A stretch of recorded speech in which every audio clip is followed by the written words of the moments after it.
my time and serve my sentence. Dress me up and watch me die. If it feels good, tastes good, it must be mine. Dynasty decapitated, you just might see a ghost tonight.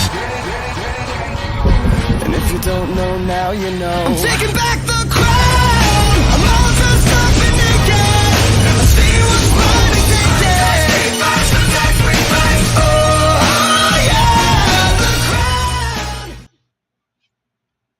Oh, we were jamming to that. If you weren't jamming, there was something wrong there. You were not on the wrong show. This is Hell of a Show, believe it or not. I am your host here, Clown and Phil. And, of course, we have a straggler that stayed up in the office. What do you know? All right, Maggie, go over there. All right, so Clown and Phil here. We're here with another Hell of a Show. We're going to have a hell of a time tonight. It's going to be a lot of fun, in case you can't tell. Beep, beep. We're going to have a lot of fun with this one. I have been looking forward to this for quite some time. To say that I am a fan is very, very, very minuscule in this. So before we get started, let me know in the comments, can you see and hear me? And we will get started on this. And it looks like, Niobe Comics, Larry is here. What's up, buddy? All right. Cool. Must mean you can see and hear me. Excellent. This can't be the only pretty thing that you see up here. So we're going to bring my guest up here. They have been doing some amazing work.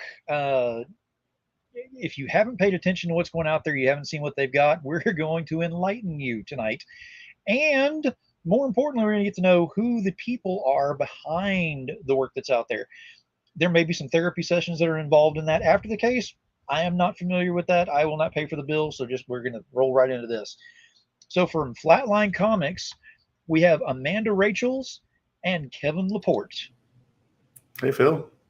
Look at you clowning. Hey, I have to represent one of my favorite ones on there, you know, Stilts. So I had to have the top hat and everything ready to go. Yeah, we love it. I've only been holding on to this for like 2 years. So at that point, I can actually, all right, I can finally remember to bring it out and I'm wearing it. It's good. I feel Awesome. underdressed. Dreams realized.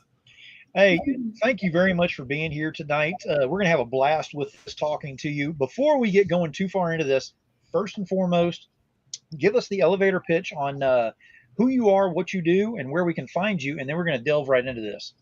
Okay, I'm Kevin Laporte. I'm a comic book writer. I'll let Amanda introduce herself. I'm Amanda Rachels, a comic book artist, and I kind of specialize in horror. I dig it. Yeah, together we've been publishing as Inverse Press and more recently as Flatline Comics for about 12 years. Mm-hmm. Mostly horror comics. Our flagship title is Vicious Circus, which is why Phil's dressed as he is this evening. And so, yeah, that's what we've been doing. We have other titles too, but that's definitely our tentpole. Absolutely. I agree with you on that. That is definitely the foundation. Like you said, the flagship there. There's more of those titles than there is anything else. But you've also been bridging out quite a bit. We'll be discussing about that here in a little bit as well. First and foremost, I want to kind of delve into, hang on a sec. I don't know how they put these things on here and keep them on their nose without talking like you're underwater or something. I don't have that big a nose, so it's just one of those things I'm having to work with here. And I sure didn't want to super glue it because I don't want to live like this. That's I mean, then and again, you won, yeah. I mean, then and again, I could, reach out to y'all about maybe being the con guy that goes with you everywhere because I got this nose already glued on there. So, I'd have a job. Yeah, there you go. There's always a place for you here. One of us. I have to represent. This is something that I absolutely love is the franchise that y'all have. I will be discussing my side of this here in a little bit as well. But we want to delve into yours. And first thing we want to talk about is we want to go ahead and talk about the current project that's on there. We're going to give you just a little bit of time to talk about that since it is on Kickstarter for a very limited amount of time left. So go ahead and let us know. We're gonna roll some pages while you're talking and let us know what is special about this Halloween special 2022. Okay, this is actually our second Vicious Circus Halloween special. We had the idea to do this back in 2021. And we're fortunate enough to get heavy metal artist Oscar Pinto on board to do the interior art and colors by our old collaborator, Vito Potenza, who's done a lot of work for us on a lot of titles, actually, but primarily Last Ride of the Four Horsemen and Vicious Circus, and another book called Scissor Sisters we did several years ago. We wanted to do seasonal specials starring the clowns, and so we did last year a Halloween book and we did a Christmas book, and this is our second annual Halloween Vicious Circus special. And so it also has art by Oscar Pinto, and it's definitely deeply steeped in the Halloween tradition. We try to capture that mood, that atmosphere of Halloween. And this one takes place in a Halloween haunted house, which have become much more popular probably over the past 20 years. Very elaborate haunted houses in different communities, and of course at Universal Studios, places like that. And so it occurs in one of those settings. Very cool. And as you can see, kind of going through here, I just want to go ahead and stress that there is no gray area on this. This is not a kid's book. Like, this is not a kid's comic to go into there. It is very, whenever they say Vicious Circus, that's not just a cool name just because they like the word and they found it in Google one day. It actually explains what's going on in this stuff. So it is not a kid-friendly book that way. Yeah, parental advisory. It's definitely a rated R type of title, based around our concept of killer clowns as anti-heroes. They're not out there killing kids. They're killing people that hurt kids. Exactly. So we took a little bit of a different tack on it to make our clowns a little unique in the killer clown space, as opposed to Pennywise and other clowns, the killer clowns from outer space that are out there going after kids. And we have 2 days left on the Kickstarter. It ends on Sunday night at 8 p.m. Central. So we've met our goal, but we're just trying to max out the funding and add some stretch goals and get as many of these books printed as possible. We're super proud of this, and we want to get it out there in front of people. Well, that's the interior art. What was that? We have something sort of new that we've been doing with this too, that we have some really unique variants with it. I did the metal cover for this book, and I've got that lined up to talk about here just very shortly. So absolutely, because again, a fan as well. So whenever I saw that, I was like, oh, that's just killing me. I mean, my credit card's going screaming, going, no. Oh my gosh. You guys make that book feel kind of like David Fincher did a comic. I don't know. That one just has such a vibe to it. Well, to show, because we're going to go ahead and show, this is the standard. This is the soft cover right here. And again, not a kid's book. And you can definitely tell from the cover here that has that vibe of the Walking Dead is what I'm seeing, by looking this directly. Yeah, when I was talking to Oscar about what to do with this cover, we were talking about definitely getting the clown feel right up front on the top layer of this book. And he asked me, he said, can I go wild with it? I said, yeah, man, go wild. And so this is what you get when we let Oscar go wild. There you go. And then, as if this one here doesn't get your attention enough, and let me go ahead and throw in like an infomercial right here, but wait, there's more. Yeah. Because here's the hardcover right here, which will really grab you, because that's one of your main character things going on. I've seen in some of the pages that are on there. I cannot wait to get my coffee so I can see what's happening. But it's just got a very, if you talk about horror feel, I mean, that looks straight up like it right there.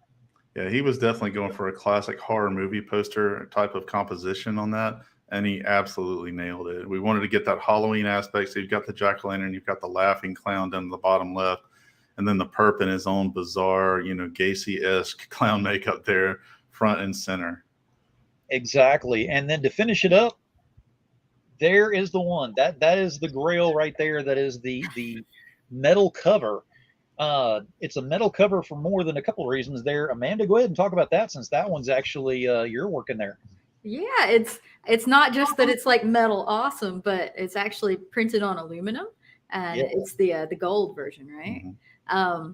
It was colored by Alivon Ortiz, who, man, she killed it on all these little accents. So the last couple that we had, like the Satanic Panic special that had a metal cover, I kind of deliberately set it up so that it would look like it was lit when you move it around and see. And I think this one's gonna have that same quality. I'm so excited about this. Yeah, these metal covers have a luster to their look that you can't duplicate even with foil.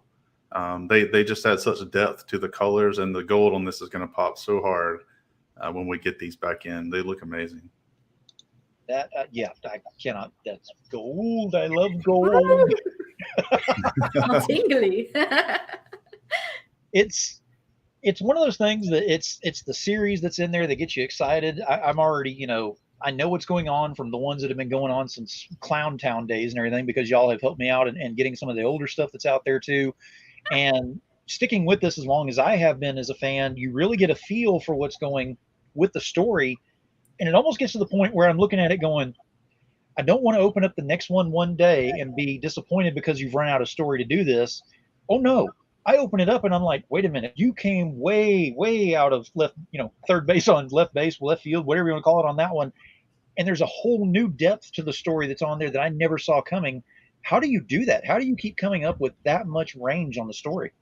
It's a major focus of preparing these stories and working through these characters before we get even the script together. Is how are we going to shift this up so that we're not telling the same story and getting the concepts to be tired and people sick of reading the same plot over and over again. So we want to switch it up. We want to have the same general concept for the clowns, but presented in a way that's fresh every time. And so when we were talking about these seasonal specials last year, we wanted the Halloween ones to feel like a trick-or-treat experience or like a haunted house experience. And so the clowns represent differently in those than they do. And in this current Halloween special that's on Kickstarter now, the clowns have never appeared like this before. They're in different forms than they've ever been before. The personalities are there, but the presentation, the way the story is told, is completely different. Just like our Christmas special is completely different. It's more, there's a little more comedy in that. It's a little lighter. It's not totally light. It's still Vicious Circus, but there's a little more whimsy in the storytelling. We want to capture a little bit of a Christmas feel with that and not just be grim. And that's another thing. We don't want the stories to feel grim all the time. We want there to be humor. We want there to be success for the victims, and not for them to just to be victims, for example. So it's a matter of identifying a different genre to present our clowns in within the same clown genre, if that makes sense. And we put a lot of focus on that. And that does make a lot of sense with that. And that's very cool. And you, again, the Vicious Circus, is your flagship and everything. You've got so much other stuff that you're working on, so much that you have in the past that it almost seems like it was going to be a one-off, and then it got so much of a following that you decided to keep going with it. I wanted to show off some of the stuff because, again, I have some stuff here. This is one that I have definitely chosen to follow in all in y'all's brand. But here's Last Ride of the Four Horsemen. Yep. I am very, very particular to this one here, because there is a gorgeous back cover to one of these that has a certain guy in a top hat that looks like he has the red glasses. He has a show online or something. He is cool looking. I don't know. He's on the back of one of your covers on every book that's out there. That's right. Awesome. I had fun with that one. That is awesome. But it doesn't show. The light doesn't give it justice. This is one of the hardcovers right here. This, just to kind of talk about this one here, how do you go from clowns to a Western, but it's a steampunk Western with a whole different feel to it? This is something that no one else has. Yeah, that started out as and my concept was as a straight Western horror, which is, sort of an established genre in film. But other than The Sixth Gun, was that the one from several years ago? There was a comic called The Sixth Gun that was a Western horror. Yeah. But our concept was different. I wanted to do a concept of the Four Horsemen of the Apocalypse attacking one town, like a very small scale apocalypse that just occurs in one place. Mm-hmm. And the artist I was working with at the time, Nathan Smith, wanted to aesthetically shift it to steampunk. That was just an interest he had. And when he showed me the concepts that he had for the Horsemen, for the world, it just clicked. And it became something totally different. And you can play on those steampunk tropes and the aesthetic to make the world look and feel totally different. And it drives the story in different directions. And when you see what those horsemen look like, how they were designed by Nathan, and more recently by Amanda, how gorgeous they look with that steampunk look to the Horsemen of the Apocalypse. It's just really cool, pulls you in, and it makes the stories more fun for me to write, and it's more inspiring for me to branch out into the machinery that steampunk would produce for the Horsemen to use or for their antagonists to use. So it's really been a lot of fun that way. It's probably our second or third most popular title, and definitely the second most volumes of that book, but the actual 7th book in progress right now. Very cool. Beautiful. Now, again, with another collector's box that's out there, show off this one, which is Vicious Circus. This is 2021. I want to go ahead and bring up, because yes, I am going to brag a little bit on this one. Do you see that? Number 1. Do you see that? number 1. Each one of these boxes that I'm showing have number 1 on there, baby. Beat me if you can. Get out there and make sure that you're the number 1 backer on these projects, because I'm out there gunning. You know, he's sitting there refreshing, refresh. Oh, more than you know. Y'all will tell me whenever you're going live with these things, and I'm sitting over there going, okay, it's an hour before. Refresh. And I nail it, and I'm like, yes. We appreciate it, Phil. Well, I mean, and I'll talk about my reasonings behind that too, because it's not just the story, it's not just the art. There are other reasons why I make sure that I am the number 1 backer on these, and why I make sure that I'm constantly following and supporting all of your projects that you have out there. Another one of the box sets, and again, oh, I love that. That's beautiful. I mean, up here on the shelf, you see number one, you know, across the edges. I looked it up, and out of I want to say out of 11 projects, 8 times I have been number 1. That is a high success rate. Bravo. I still cry myself to sleep over the other 3, but eventually I'll get over it. If you're not first, you're last, as they say. Right? Exactly. But what I wanted to go ahead and bring up is, with your projects and everything, I've been following y'all since probably just before the pandemic and all happened, and then it kind of blew up from there. Everyone had their chance in the spotlight. Y'all definitely took advantage of it and ran with it. And then I've seen some other people that ran with it and then just fizzled out afterwards, because, you know, oh, this is over with, we're going back to normal life, and normal life is just not the same as it was before. Right. Y'all actually kept going with the online presence, with the way that you were keeping the campaigns going with the crowdfunding and everything. The reason that I actually go ahead and stick with y'all, not once have y'all gone ahead and had something out there crowdfunding that you have not fulfilled first, right, and then crowdfunded the next. I cannot stress enough how much that means, because I'm gonna tell y'all right now, if y'all are watching and listening, 1 a month at least is what this company is doing. Yeah. We don't sleep. They don't. I mean, obviously not. I mean, just as soon as I think I'm okay for the month, I look up and they put up another post saying, what, there's more. And I'm like, oh God, no. We're the QVC of horror. But it does. I mean, it makes a lot of sense to go ahead and do it that way. Almost too much sense. It's that common sense thing. But as a backer, super backer, a follower, a fan, if you're watching those kind of things that are happening out there, you're looking for creators who are actually going that extra nth on there to go ahead and have a project that is great in content. It looks absolutely gorgeous, but you're sitting there going, okay, I've paid for it. Why am I waiting a year for this? What's going on? Mm-hmm. How do y'all finish a project? And then it's like 2 weeks later, you're like, okay, got the books in. They'll be sent out this week. And it's like, oh, what? I got my book in? What's happening? Yeah, it's a complicated process, but it's all about getting the product done before launching the campaign. So you have your pages, your letters, your coloring, everything in hand beforehand, all your covers before you even press the launch button.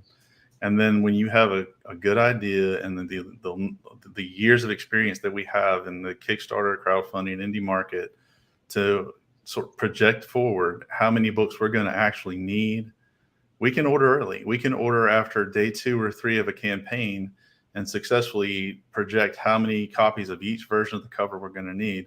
And in most cases, working with the right printers, and that shifts from month to month, to be honest with you. That's a volatile situation for the past couple of years. Mm-hmm. But if you know the printers that are producing right now, that are delivering on time, you can get your books here usually before Kickstarter sends you the money.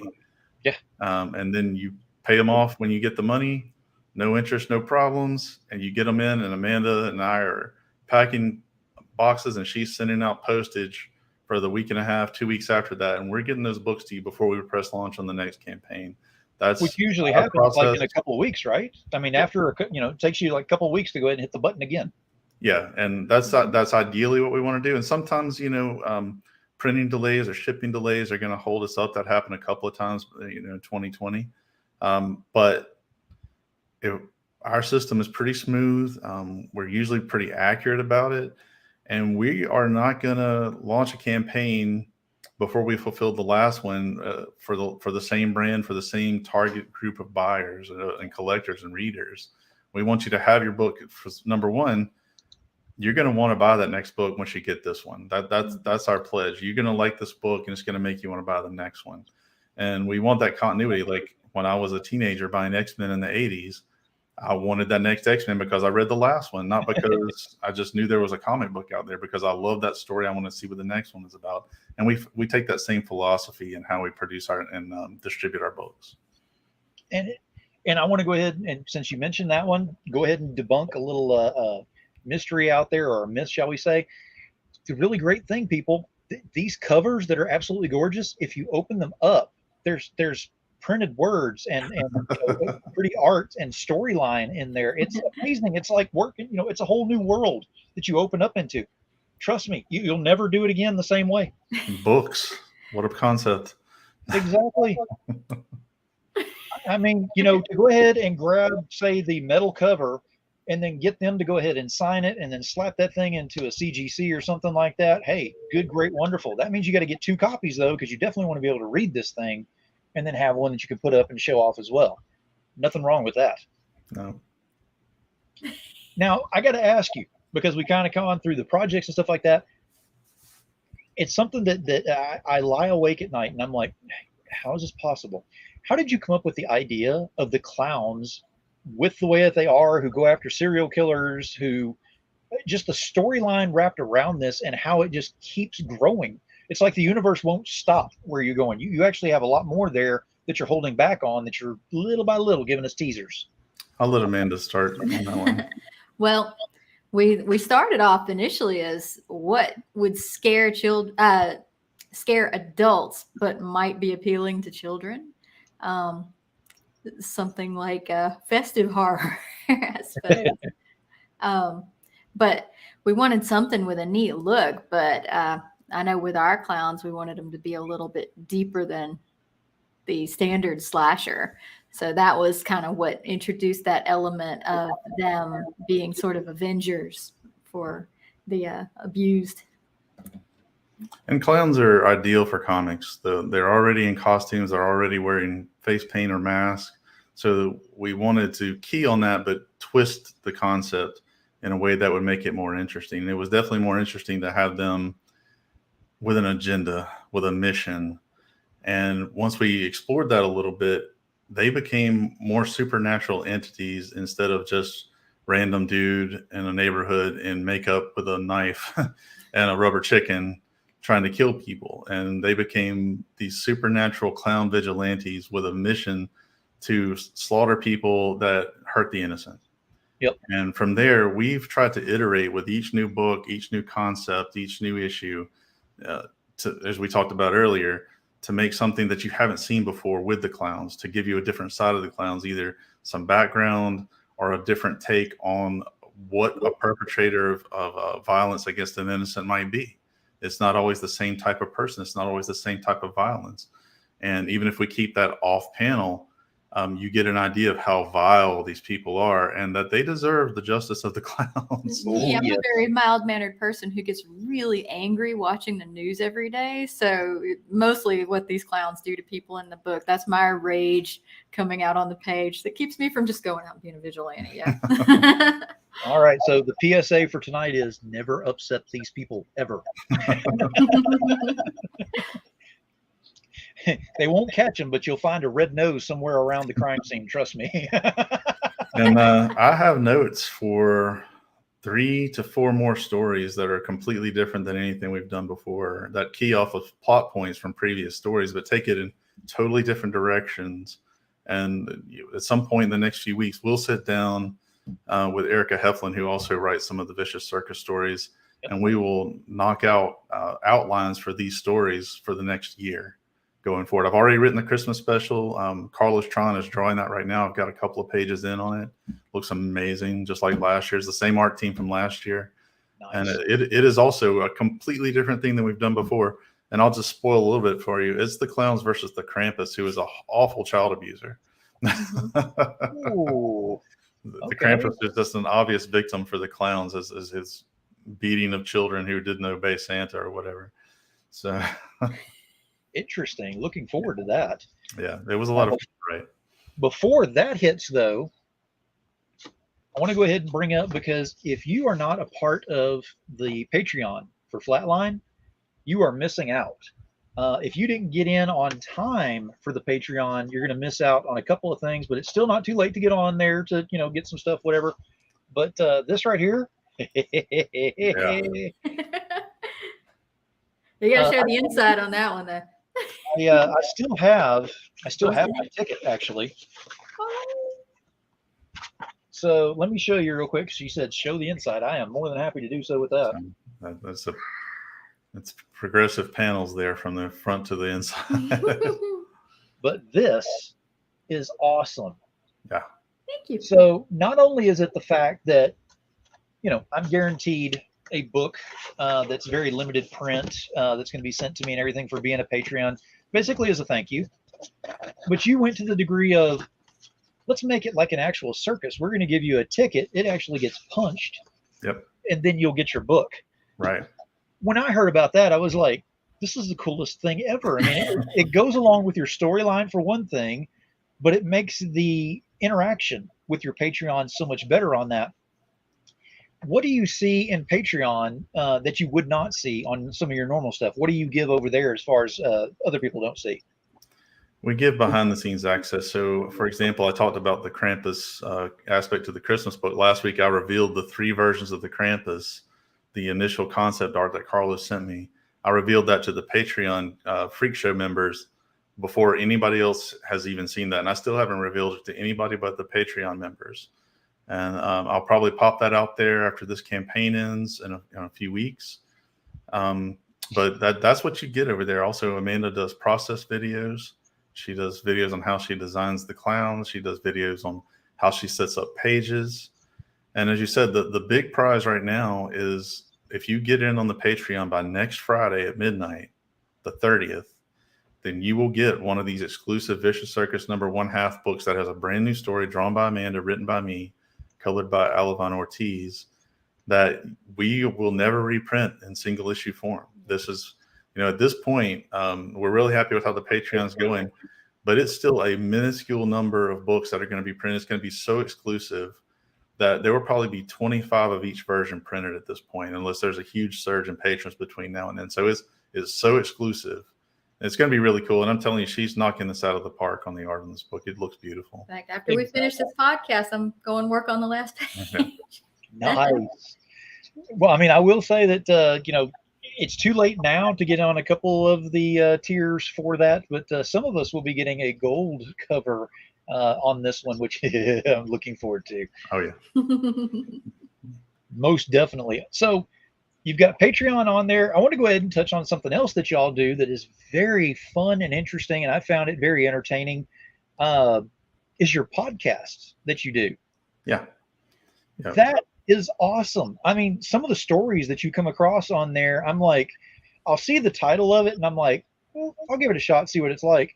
When it's done, the hair on my arms and whatnot are standing straight up sometimes. It's great. What did I just experience? Exactly. Yeah, we have a podcast. We're back to releasing weekly episodes as of this month, called Ain't No Such Thing. It's available anywhere you get podcasts. And we call it original Southern horror. That's our concept for Ain't No Such Thing. So it's a mix of original short horror written either by myself or by Erica Heflin, and narrated by Amanda in each episode. And of group discussions with Erica and our partner Jessica Laporte, and of various cryptids, haunts, legends, ridiculous sightings. Yeah, we make fun of them pretty hard. Yeah, but in some cases they do get us. Every once in a while we'll come across one that's hard to explain or a little weirder than the others. Yeah. but we just try to have fun with it. The stories we definitely take a little more seriously in terms of the horror aspect. But it's been so much fun, and to see it grow and to see people enjoying it, it's been great.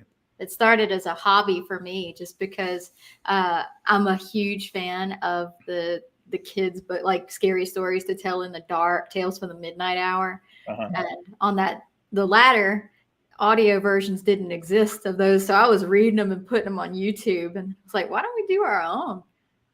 Because it's just kind of fun. So that's the hobby part for me. Yeah. And they're a lot of fun. They're very diverse in the stories that are on there. Just whenever you think it's going to be just around a certain aspect, then you'll throw another one up there that I'm like, where did this come from? There's even a Vicious Circus themed episode too. Yeah, there's a story that I wrote about Stumpy. That's the only prose Vicious Circus that's out there, and it was so cool to write. Very cool. You've got a lot of stuff going on, with all these projects and all. I got to ask y'all, and this is not asking you your number one favorite, but just some of your favorite horror that's out there, because we are coming into scary season, my favorite, and obviously y'all's too. What are some of y'all's favorite horrors that you've seen? I'm going to beat Amanda to the punch before she steals my glory here and talk about Hellraiser. I'm a Clive Barker fan since the early 90s. Huge fan. It started with Hellraiser, of course, but when I started reading Barker, he is what horror should be to me, and speaks to me in ways that even King doesn't.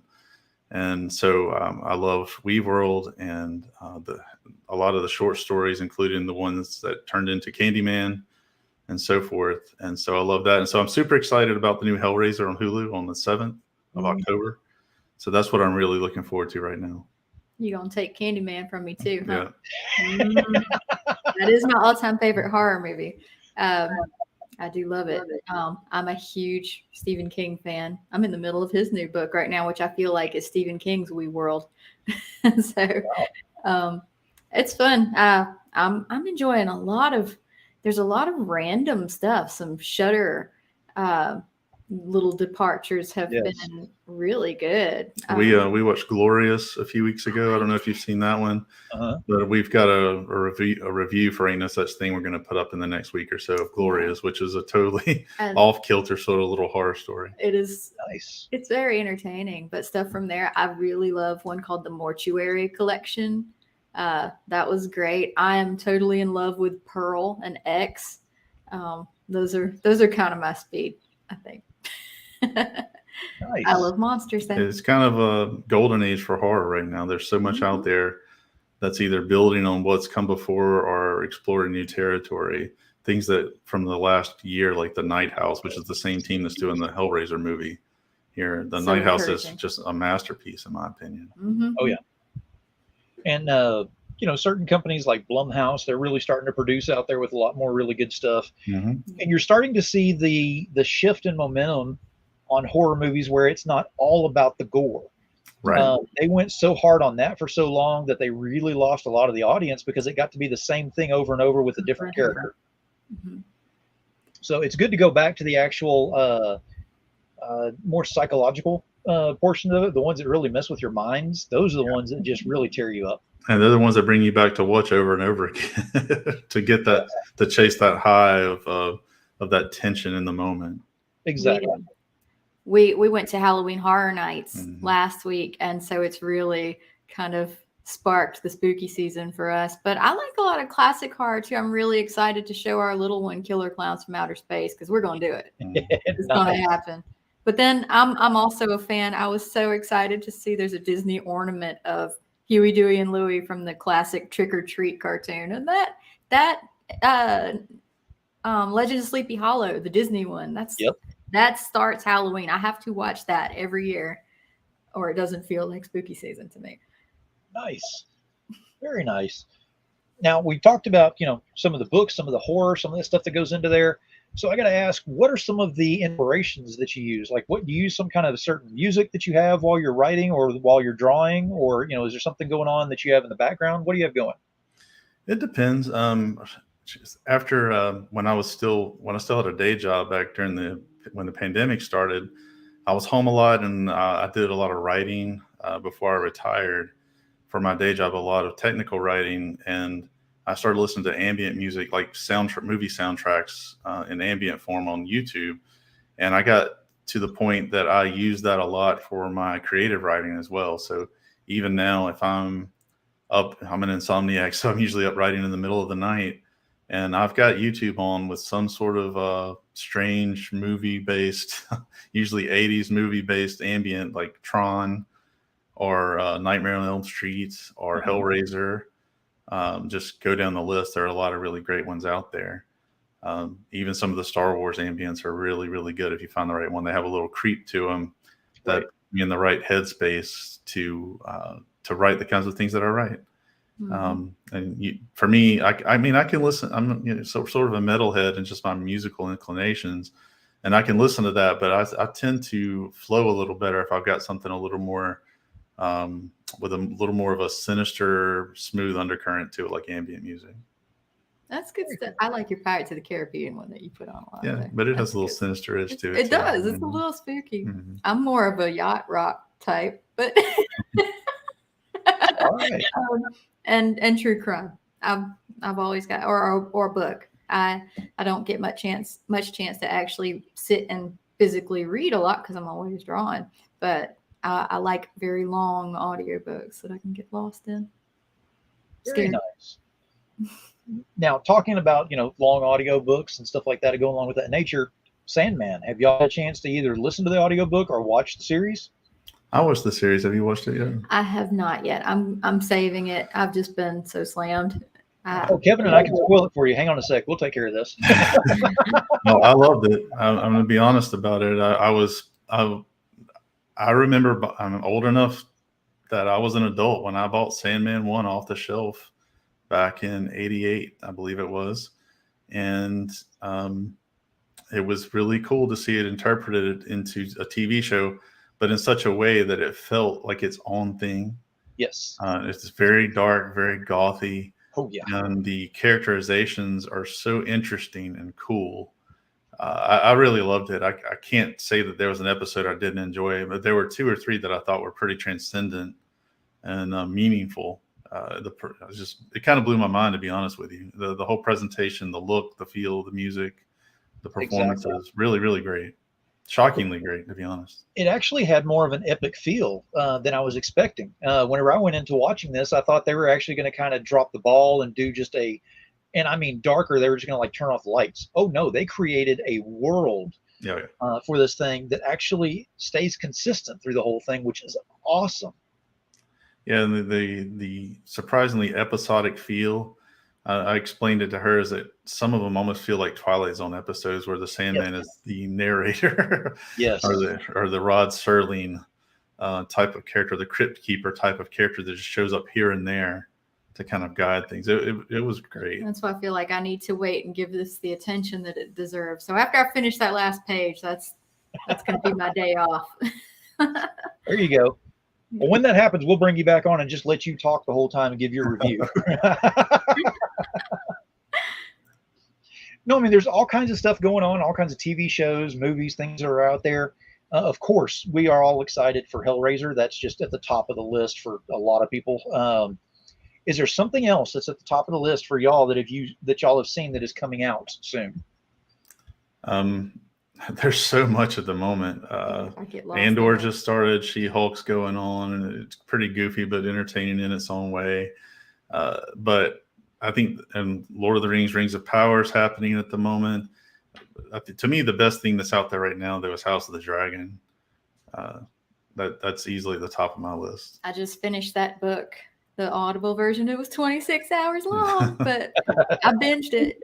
It was good. It was really nice. And the thing I'm most excited for right now, week to week, is the Beavis and Butthead revival. It's funny. Hey, there's nothing wrong with that. That was classic stuff right there, and they just keep it going. It's just never going to die. I'm just waiting for King of the Hill. That's my dream. Yes. Oh, definitely. I agree with you on that one. I cannot wait. if they do a live version, they got to do it right though. They got to have big names in there and really nail it with what's going on. That's going to be a blast. But they're really going to have to work on the storyline to make sure it goes along with the comic, but is the bridge between the comics and the real world. It's just that there's a fine line way to do it. Oh, yeah. Kevin, that's your calling right there, man. All I got to do is write that one. That'll be out to movies. I'll see what I can do. I'll put it on my calendar. But I mean, there's a lot going on. There's a lot to pay attention to see what's going on out there. Of course, we talked about a lot with all of this. One thing that I want to go ahead and ask kind of towards the closing on this is, are there any projects, because I know you like working on some other things with some other people as far as like anthologies, things like that. Are there any in particular that you would look into possibly getting onto that are like on your bucket list? I know what yours is. Go ahead. Oh, that I want to do like Stephen King short stories? Or... I would have thought Batman. Well, that's always a goal. I am more of the rogues gallery lover, but you know, I always like the darker side. But Batman the animated series is my heart. Oh yeah. Mm-hmm. Yeah, anyone who says differently on Batman the animated series, they just need to unsubscribe. Sorry, I'm It is the greatest cartoon of all time. It's a rule. The law. Some things are indisputable. For me, I mean, I'm an X-Men guy. If I had a chance to write any X-Men character, I honestly would take anyone they wanted to give me to write.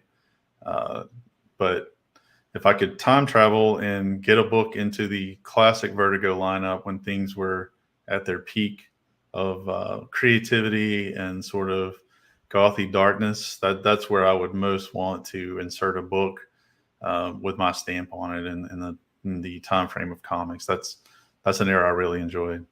Nice. I would like to do some EC type.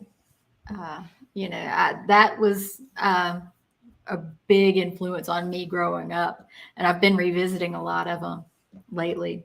And that influenced me way too much. Now, one last thing that I want to bring up, because this is actually something that actually ties into something that I'm going to be doing as well, because you actually work with him as well, is John Crowther, and doing some of the wrestling stuff. So you've actually, worked on getting some of that stuff out there and getting that field and that market base going with, which is outside of the comic industry, which is great because it gets more eyes on everything that's going on. The more eyes we can get on everything, it takes 99 no's to get, one yes out of 100. Yep. So in doing so and dealing with the wrestling and everything, how is that? Like, how do you shift from everything that you're doing in the horror and the steampunk Western stuff like that, and then all of a sudden go wrestling?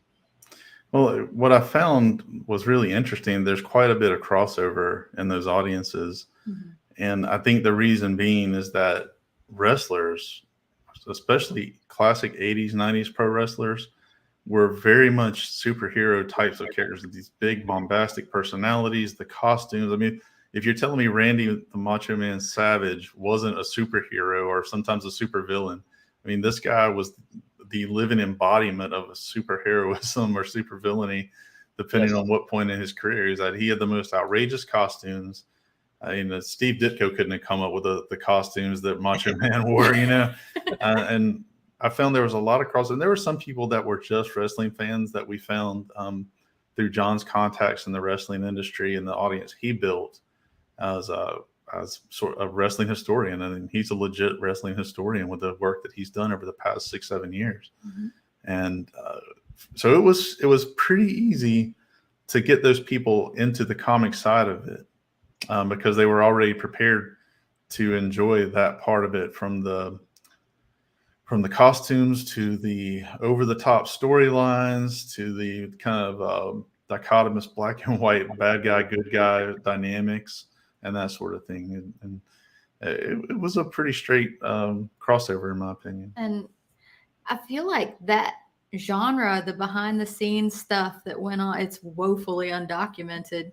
And there's so many stories that are going to die off with wrestlers as they age, and they live hard lives. So it's great to me to see those classic stories that you may not know, and man, they delight in it. I've enjoyed hearing the stories from the wrestlers themselves, and I don't know, there's just a happiness to it that's really cool to me. Everybody kind of feels like a kid when they're looking at this kind of stuff. Yep. All right, we're going to go to the lightning round here for the last couple of questions. I'm going to ask one right now, and just remember, my finger is on the eject button, so there's no pressure on this question by any means. No real lightning. Wrong answer. It shouldn't harm you in too much of a fashion. You should heal in a couple of weeks. You should be okay. It's on you. I'm into that. All right, first question is coffee or tea? Tea. Tea. Ooh. I'll let you slide because you're Southern. We'll let that go. I've got a mason jar that I just drank. Let's specify sweet tea. There you go. See, I knew you were meaning that, but there you go. Specification is important. We're from Alabama, so there you go. All right. So next one I want to ask is Marvel or DC movie? Marvel. All right. So far, we're doing okay. I haven't had to eject. Batman 89. They haven't been ejected yet, so we're okay so far. Let's see. Last one I'm going to ask on this one is going to be Cobra Kai or Miyagi-Do? Cobra Kai. Cobra Kai. Yes. Eagle Fang.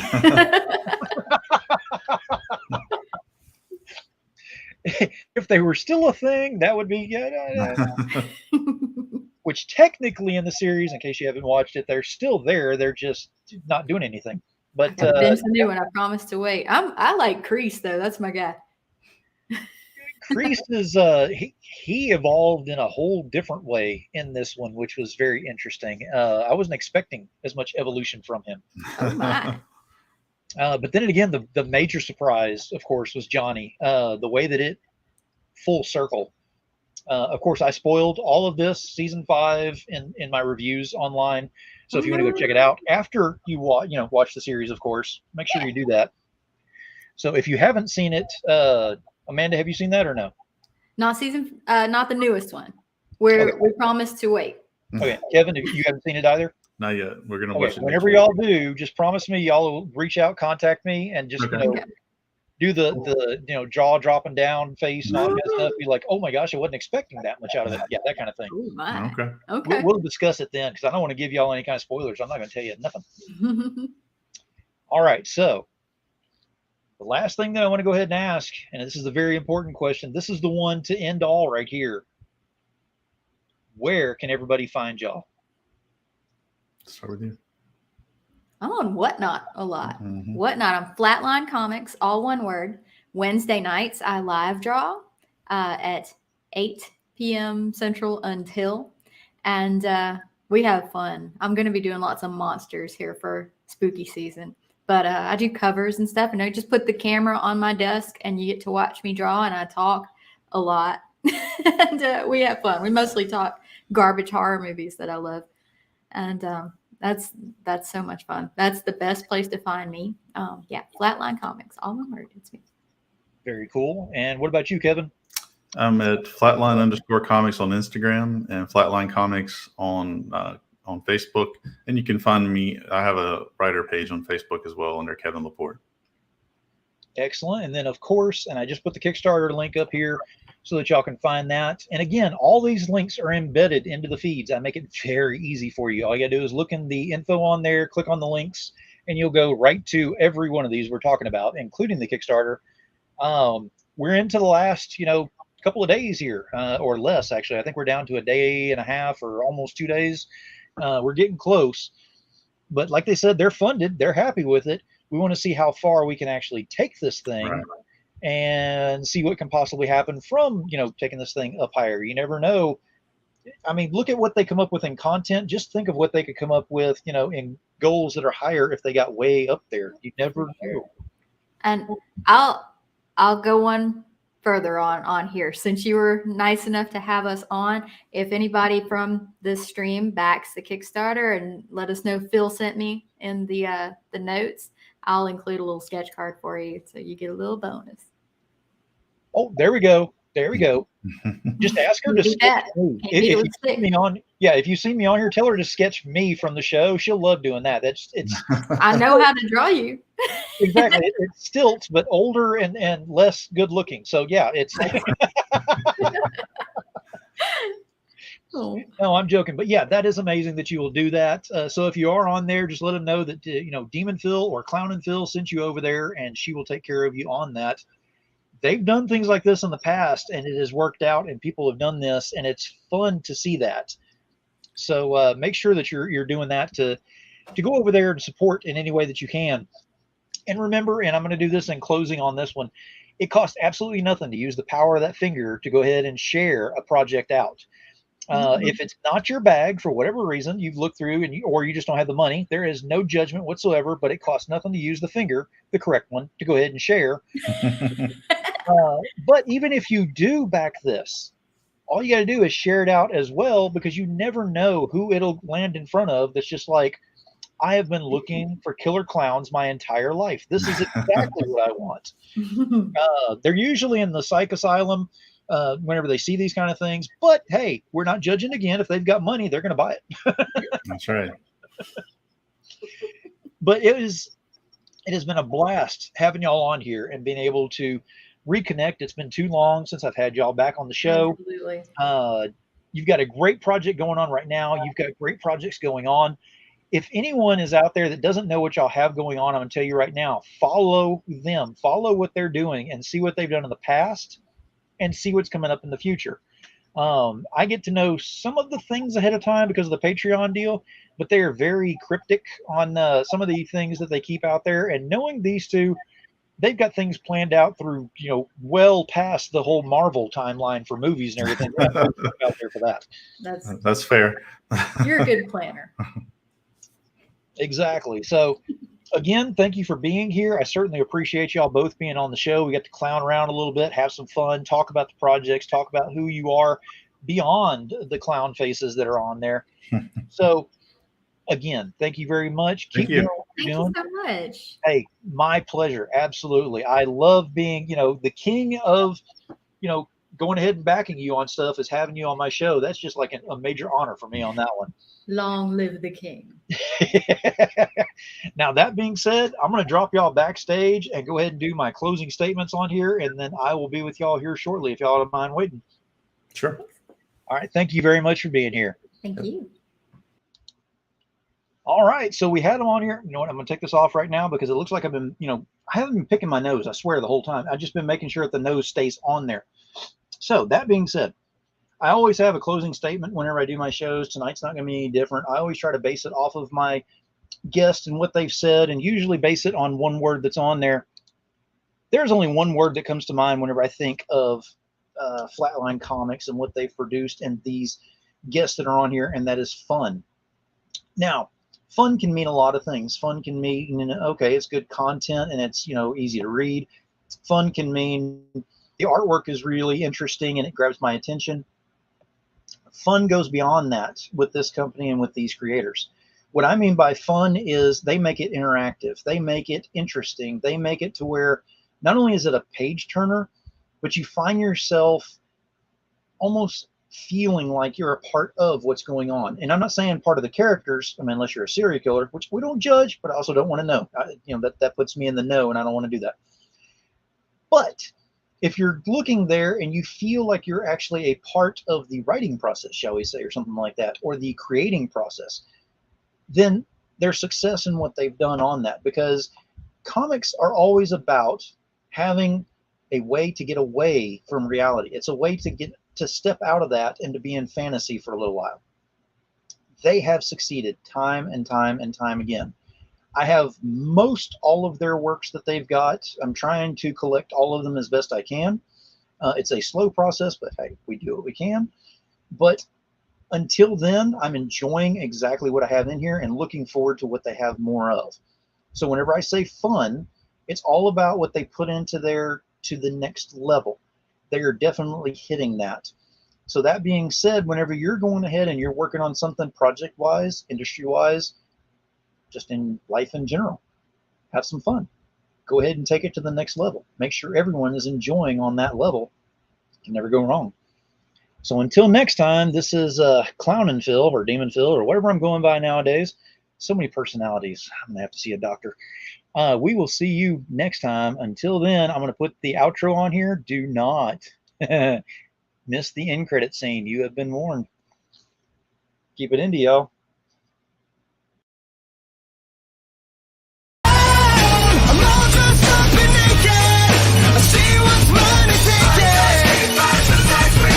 Oh, yeah, the crown. So close I can taste it. I see what's mine and take it. Oh, yeah. Mortal kings are ruling castles. Welcome to my world of fun. Liars settle into sockets. Flip the switch and watch them run.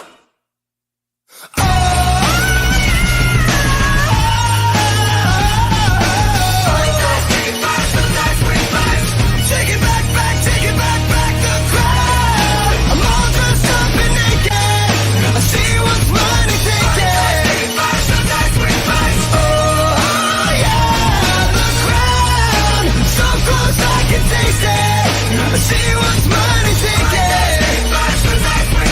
Oh, yeah.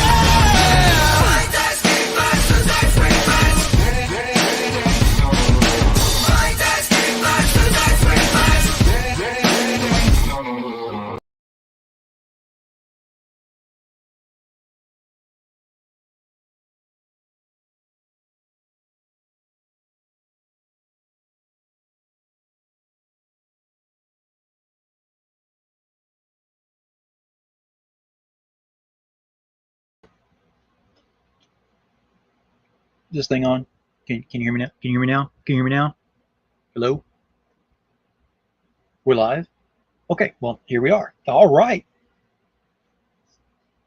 I am here to discuss that I did not have...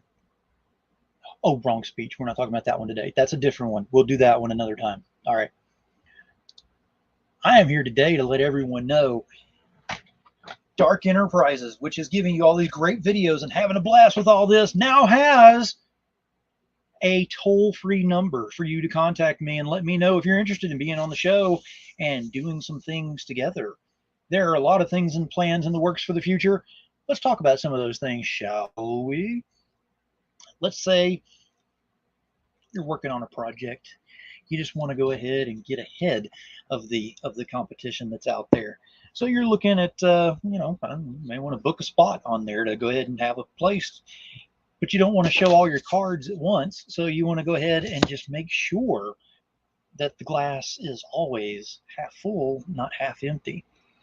That being said, you need to contact me, Demon Phil, Demon Phil, Demon Phil, Demon Phil. And right now, this is the exclusive right here. This is it. Watch this. Here we go. Boom! There's the phone number right there. It is 1-833-693-3666.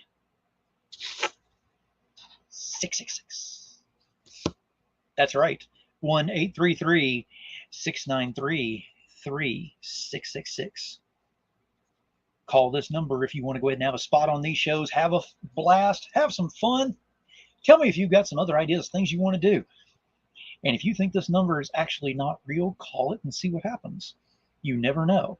Then and again, if I answer by saying that it's going to be $3.99 per minute, that's a different kind of service that we'll be offering very soon. But it's okay. It's okay. We're just having fun with this. 1-833-693-3666. 1-833-69-DEMON.